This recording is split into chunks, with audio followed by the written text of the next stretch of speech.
Thank you. Wow, I mean, what a dinner. And they're going to serve, because I thought it'd be better just to move the program along. And I wanted to tell you, yeah, you give me a round of applause for that. I know you're all hungry. Well, I heard Donald talking a little bit about New York values, and so I thought I would maybe just tell you at the beginning of this how I feel about New York values. First of all, I think I've eaten my way across the entire state of New York, and I think I've eaten every bit of food there is. And I really do believe that the folks in New York will forgive me for that big mistake I made when I had that scalding piece of pizza and actually took a fork and touched the pizza pie with it. But I do know how to eat pizza. Let me just tell you a little bit about how I feel about this town. You know, there's nothing more important to you than your wife and your kids for me. And my wife and I love to come to New York, but I have twin daughters, and maybe some of you saw them on Anderson Cooper the other night. They did a really great job, my children and my wife. They stole the show, of course, which we wanted. But my 16-year-old daughters, when we go on a special visit, when Dad takes them on a trip, I bring them to New York City. And the reason why I come here is because, frankly, you're so alive when you're in New York.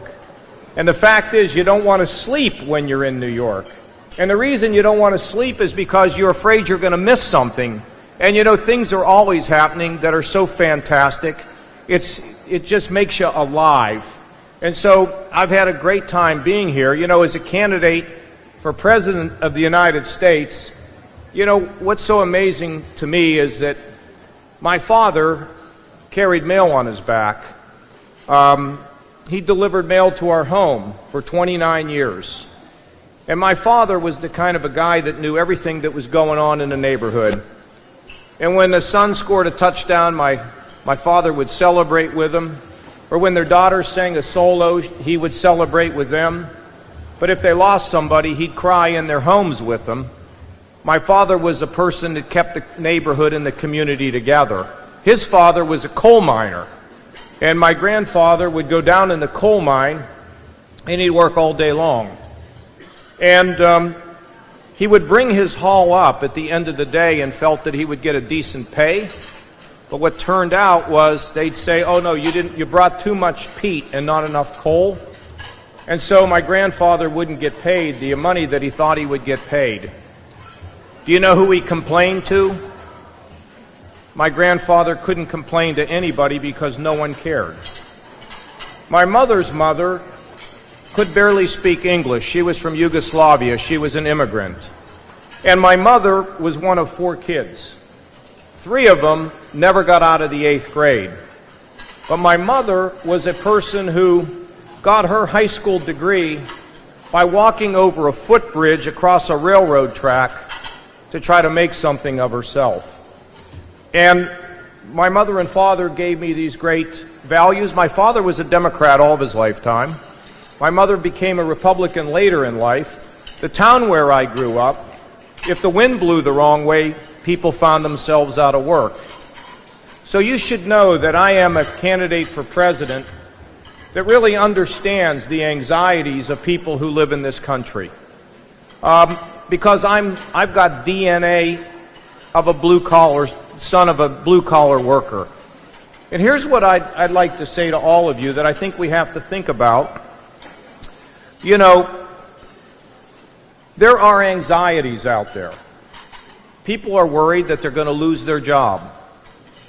People are concerned that they're not getting wage increases. People are upset because they were told that if you give your money to a bank, you're going to get paid for the fact that the bank uses your money. It's called interest. And we haven't been getting much of that either. But I'll tell you, I think Mom and Dad's greatest worry, beyond their own job, is the fact that their sons and daughters have gone on to get education, more education. For everybody sitting in this room, you remember that your mother and father always said, you need more education. So these kids go off to college, they ring up the debt, and they're hopeful about the future, and we find many of them living still at home with their parents. This has created tremendous anxiety in people. The job insecurity, the lack of wages, the fact that they're not getting a fair shake. We hear politicians talk about it, but I grew up with it. If the wind blew the wrong way over in McKees Rocks, people found themselves out of work. And that's how I've come to know that the most important thing that a public official can do is to create economic growth and prosperity in the neighborhoods. Now, folks,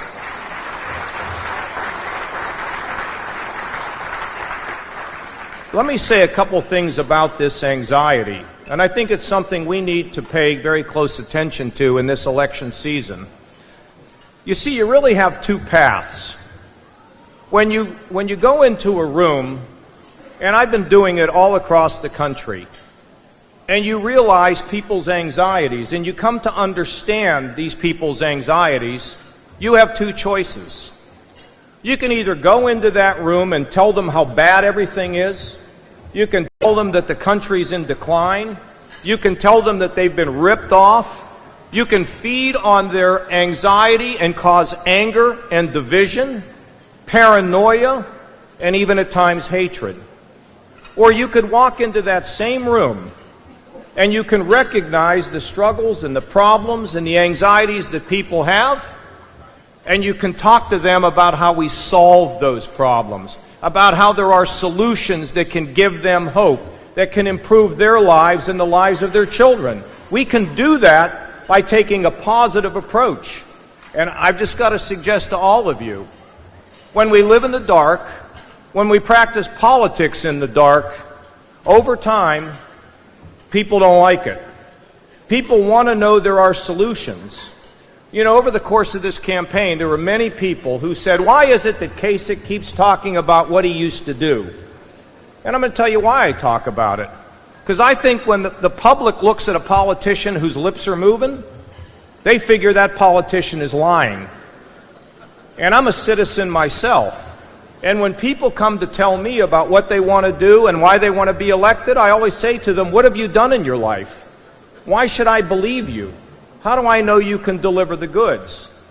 And I just want to take a second and to tell you that as a public official, and I've been in politics for a very long time, my mind's eye are helping those people where I grew up in McKees Rocks, or the people that live in Brooklyn, or the people that live in Queens. You see, there are people who are searching for a fair shake, and they want to know that when they get a promise, that promise can be kept.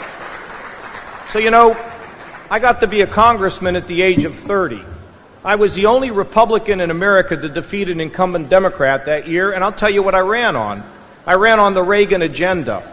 Nobody wanted to appear with Ronald Reagan in 1982, but I did, and I got to spend more time with him because nobody wanted to associate, because the economy was a shambles. Reaganomics had not yet begun to kick in.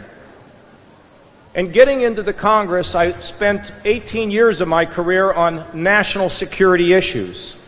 And 6 years into my term in Congress, I got on the Budget Committee. And I figured something out as a very young man.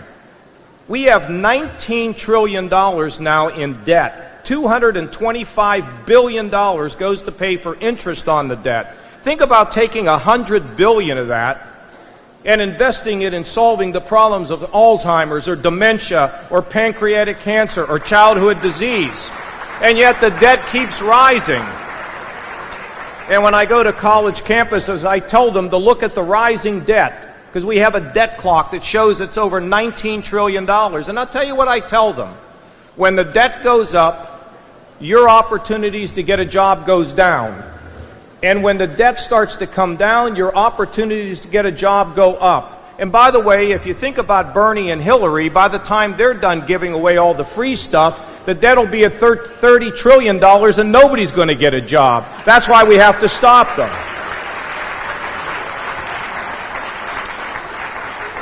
Well, I fought with my own party, spent 10 years of my life to get us to a balanced budget, and at the end of the day, we did.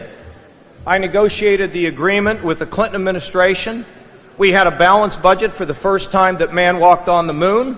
We paid down $500 billion of the national debt. We cut taxes on capital gains, and the economy was growing like crazy, and there was no discussion of income inequality or the problem of no rising wages, because the country was working, because we used a formula to cut taxes, shrink government, and balance a budget, which gave confidence to the job creators in this country. And then I left Washington. I went out in the private sector to learn about how it really works. And then I decided I needed to run for governor. And I got elected at exactly the right time, because our state couldn't get much worse. We had an $8 billion hole. 20% of our operating budget was in the hole. We had lost 350,000 jobs. The state was polarized and had lost hope. But I applied that old formula: common sense regulations that does not break the back of small business, lower taxes on business and individuals to help small businesses, particularly to have incentives to grow, and a path to a balanced budget. And we went from 350,000 lost jobs to a gain now of almost 420,000 new jobs that were created. We cut taxes by $5 billion, more than any governor in the country. Our wages are going up faster than the national average, and I want you to know that we've left no one behind. We have left no one behind. We don't believe that the mentally ill ought to be sleeping under a bridge or living in a prison. We don't believe that the drug-addicted lives ought to be tossed down the drain. We don't believe the working poor ought to be ignored. In fact, we want a system for the working poor where a single mom with a couple kids actually can get ahead by getting a pay raise rather than losing her child care and going farther backwards. Let's have a party that helps people to get out of poverty, not be stuck in poverty in this country.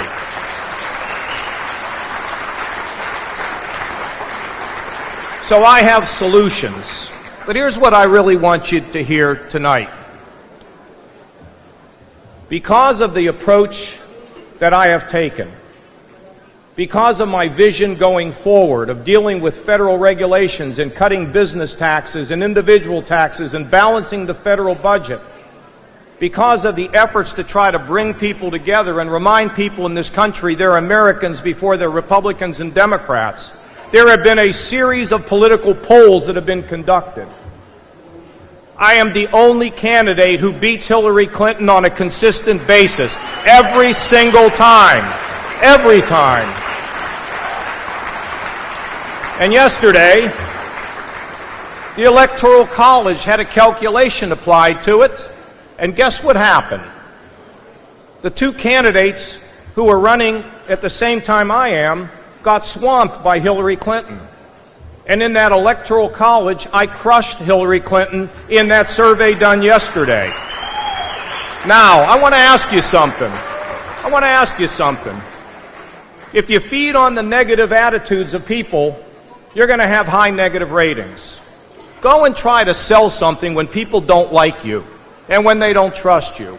Or go and try to sell something when you have a positive message with a record of accomplishment. Ladies and gentlemen, I'm just standing back here with the Senate President. Do you know what will happen if we nominate people who have high negatives and cannot beat Hillary? We're just not going to lose the White House. We're not just going to lose the Supreme Court. But I'll tell you what, there's a very good chance your Senate Majority Leader will be the Senate Minority Leader, because we risk losing everything from the White House to the courthouse to the State House if we don't advance a positive, uplifting, unifying message to this country. That is what we need to do.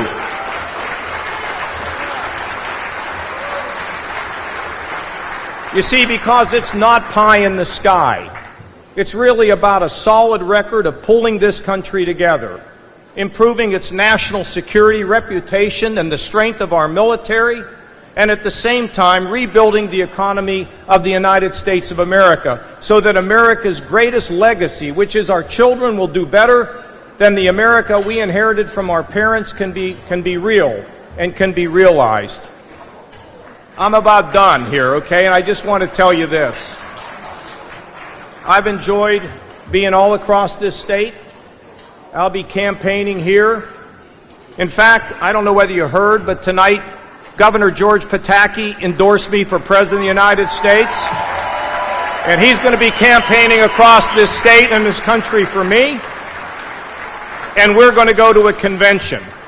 We are going to go to a convention. I've been saying it for months. And when we get to that convention, and when the delegates enter the hall, because I was there in '76 and I saw a convention that was contested, the delegates are going to think about two things. Number one, who can win in the fall? Because this is not about who can win a nomination. This is about who can win the White House and defeat Hillary Clinton, number one. And number two, because of the importance those delegates are going to inherit at that convention, they're also going to ask themselves, who at the end of the day has the experience and the record and the ability to bring this country together? Who can be the best president of the United States? And I maintain to you, I'm going to leave Cleveland as the nominee. Whether you believe it or not, it's going to happen. Thank you, New York, and I love you.